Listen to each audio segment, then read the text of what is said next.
अस्सलाम वालेकुम स्टूडेंट, मेरा आज का टॉपिक है nutrition in different animals. Different animals में न्यूट्रिशन किस तरह से होती है, जिसमें सबसे पहला ऑर्गेनिज्म है वो है अमीबा। आपको पता है कि न्यूट्रिशन की 5 फेजेस हैं। पहला इंजेक्शन, दूसरा डाइजेशन, तीसरा एब्जॉर्प्शन, चौथा एसिमिलेशन और पांचवा इजेक्शन। सबसे पहले इंजेक्शन। अमीबा में इंजेक्शन के लिए कोई पर्टिकुलर ओपनिंग नहीं होती। इसके अंदर जब फूड ऑर्गेनिज्म सेंस करता है उसके बाद ये उसकी तरफ मूव कर जाता है और मूव करने के बाद उस फूड पार्टिकल के गिर्द सूडोपोडिया अराइज कर देता है और सूडोपोडिया अराइज करने के बाद उसे as a food vacuole body के अंदर ले लेता है। जब ये फूड पार्टिकल बॉडी के अंदर आ जाता है as a food vacuole, ingestion का प्रोसेस एंड हो जाता है। अब इसके अंदर डाइजेशन का प्रोसेस स्टार्ट हो जाता है। डाइजेशन के पहले फेज में फूड पार्टिकल्स के अंदर जितने भी वाटर कंटेंट होता है वो किस में आ जाता है, वो bye the process of exocytosis में आ जाता है, इसके अंदर साइटोप्लाज्म के अंदर, जिसकी वजह से फूड का साइज छोटा हो जाता है और उसके छोटा होने के साथ साथ उसका पीएच 5.6 तक पहुंच जाता है, यानी पीएच जो है उसका क्या हो जाता है, इंक्रीज कर जाता है और इसके वजह से फूड वैक्यूल की जो एसिडिटी है वो भी इंक्रीज कर जाती है। उसके बाद लाइसोसोम जो कि एंजाइम सीक्रेट करते हैं वो इस फूड वैक्यूल के गिर्द आके जमा हो जाता है और इनके एंजाइम की वजह से ये फूड पार्टिकल केमिकली डाइजेस्ट होना स्टार्ट हो जाता है। जब ये फूड पार्टिकल स्मॉल पार्टिकल्स में कन्वर्ट हो जाता है और स्मॉल सॉल्युबल मॉलिक्यूल्स में कन्वर्ट हो जाता है तो उसके बाद इसके अंदर से फाइन कैनाल लाइक रेडिएशन निकलना स्टार्ट हो जाती है और ये फाइन कैनाल इसके अंदर सॉल्युबल फूड पार्टिकल्स मौजूद होता है जो डिफ्यूजन के थ्रू साइटोप्लाज्म के अंदर एंटर हो जाता है और bye the process of cyclosis ये पूरे साइटोप्लाज्म में डिस्ट्रीब्यूट हो जाता है। जो साइटोप्लाज्म इसके अंदर जाने का जो प्रोसेस है फूड मॉलिक्यूल का फाइन कैनाल से साइटोप्लाज्म में जो जाने का प्रोसेस है वो क्या कहलाता है, वो कहलाता है माइक्रोपिनोसाइटोसिस। माइक्रोपिनोसाइटोसिस के थ्रू ये जो सॉल्युबल पार्टिकल्स हैं और मॉलिक्यूल्स हैं वो साइटोप्लाज्म के अंदर चले जाते हैं। Then the process of cyclosis absorption के साथ एसिमिलेशन का प्रोसेस परफॉर्म हो जाता है। ये फूड इस बॉडी के अंदर एनर्जी के साथ साथ नया प्रोटोप्लाज्म बनाने में हेल्प करता है। इस तरह से एसिमिलेशन का प्रोसेस कंप्लीट होता है और जो फूड पार्टिकल जो सॉल्युबल फॉर्म में नहीं हो पाते और इनसॉल्युबल फॉर्म में रहते हैं और विद इन फूड वैक्यूल ही रहते हैं, ये लार्ज पार्टिकल्स रह जाते हैं, वो जो सेल मेम्ब्रेन है उसके करीब आ जाते हैं और वहां से एक फॉल्स ओपनिंग के थ्रू बाहर निकल जाते हैं। इस प्रोसेस को हम कहते हैं exocytosis. By the process of exocytosis the process of ejection take place in amoeba. दूसरा ऑर्गेनिज्म जो हम पढ़ेंगे वो है हाइड्रा।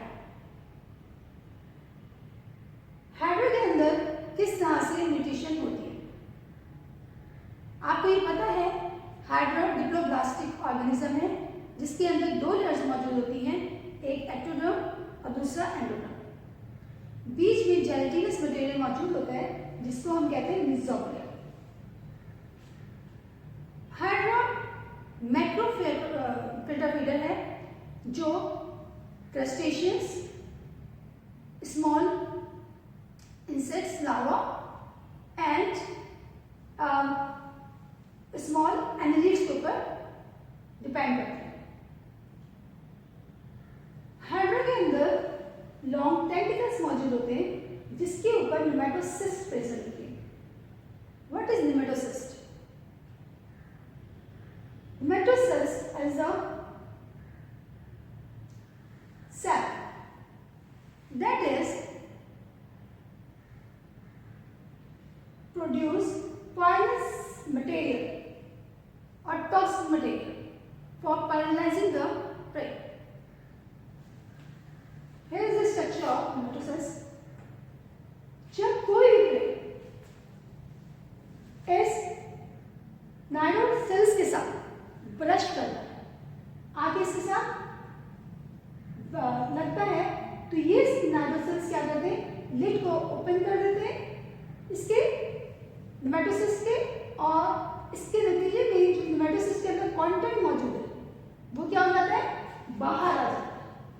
और ये क्या किसमें हेल्प करता है, फॉर प्लाजिंग द प्रे। जब प्रे पैरालाइज हो जाता है तो म्यूकस ग्लैंड के साथ वो चिपक जाता है और फिर ये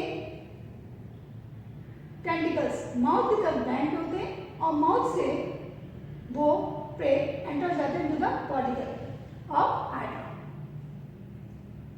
इस बॉडी कैविटी को क्या कहते हैं, गैस्ट्रोवेस्कुलर कैविटी, जो कि लाइन होती है दो तरह के सेल से, एक है ग्लैंडुलर सेल्स और दूसरा है मस्कुलो एपिथेलियल सेल्स।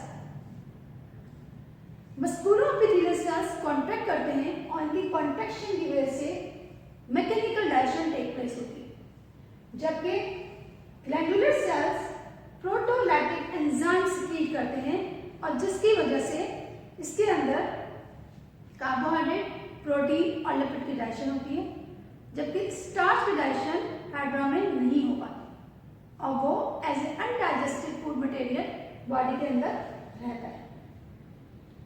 डाइजेशन का प्रोसेस होने के बाद एब्जॉर्प्शन का प्रोसेस किस तरह से होता है कि इसके अंदर जो सेमी सॉलिड या semi liquid type of nutrients है वो एंटर हो जाते हैं जिसके अंदर फ्लैगेलेटेड सेल्स के अंदर bye the process of phagocytosis.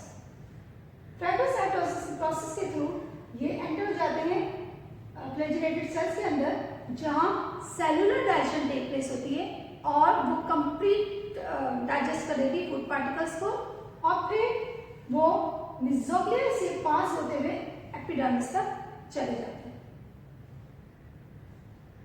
इसमें आपको नजर आ रहा है कि ओपनिंग एक ही है जो कि माउथ के लाए, कोई दूसरी ओपनिंग मौजूद नहीं है। तो डाइजेशन जो इसके अंदर होती है वो होती है सेक लाइक डाइजेस्टिव सिस्टम, ठीक है। डाइजेस्टिव सिस्टम इसके अंदर सेक लाइक है और इसके साथ साथ इसके अंदर डाइजेशन दोनों तरह की हो रही है, mechanical as well as chemical. Mechanical gastrovascular cavity में हो रही है और जबकि केमिकल सेल के अंदर हो रही है। तो इसके अंदर intracellular as well as extracellular दोनों तरह की डाइजेशन हो रही है, जबकि अमीबा में सिर्फ और सिर्फ इंट्रासेलुलर डाइजेशन हो रही है, क्योंकि जो डाइजेशन हो रही है वो सेल के अंदर हो रही है। अमीबा आपको पता है यूनिसेलुलर ऑर्गेनिज्म है, तो उसके अंदर जो डाइजेशन होगी वो सेल के अंदर होगी और जो डाइजेशन है वो कैसी है, intracellular. No extracellular digestion is take place in the amoeba, जबकि हाइड्रा में intracellular as well as extracellular digestion दोनों तरह से होगी। एक्स्ट्रासेलुलर बॉडी कैविटी के अंदर और इंट्रासेलुलर सेल के अंदर, इस तरह से कंप्लीट डाइजेशन हो पाती है और जो फूड मटेरियल है वो पूरी बॉडी में डिस्ट्रीब्यूट हो जाता है। जबकि अनडाइजेस्टेड फूड पार्टिकल, क्योंकि इसके अंदर कोई दूसरी ओपनिंग मौजूद नहीं है, तो ये अनडाइजेस्टेड फूड पार्टिकल इन सीलिया के थ्रू माउथ की तरफ एक्सपेल हो जाता है और वहां से बाहर की तरफ मूव कर जाता है। तो डाइजेस्टिव सिस्टम इसका कैसा हुआ, सेक लाइक।